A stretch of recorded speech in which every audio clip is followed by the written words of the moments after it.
nouveau bilan lecture et c'est parti. On commence chez Michel Lafon avec les tomes 5 à 7 de Hellfire Messenger. J'ai beaucoup aimé ces tomes une fois de plus. Les dessins sont toujours aussi beaux, les couvertures également. On a eu de très beaux affrontements et pas mal de révélations dans ces tomes. J'ai absolument adoré ma lecture. Pour moi, c'était un titre à ne pas manquer. Le prochain tome sera le dernier. J'ai peur que ce soit un peu tôt pour finir cette série, mais ce sera à voir en espérant ne pas être déçu par la fin.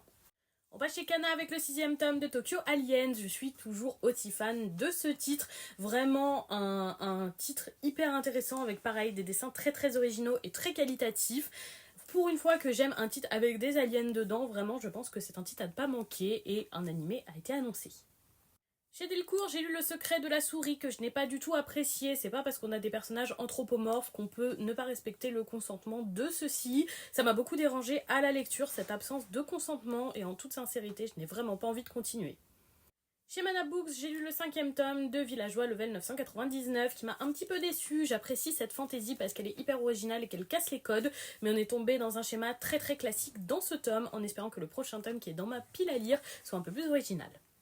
On termine chez Doki Doki avec le 11e tome de The Eminence in Shadow. J'aime toujours autant ce isekai, c'est le seul que je lis grâce à son humour et à l'autodérision dont il fait preuve. Encore un super bon tome et j'ai hâte de lire la suite de cet arc. Et voilà pour ces titres, dites-moi si vous les avez lus.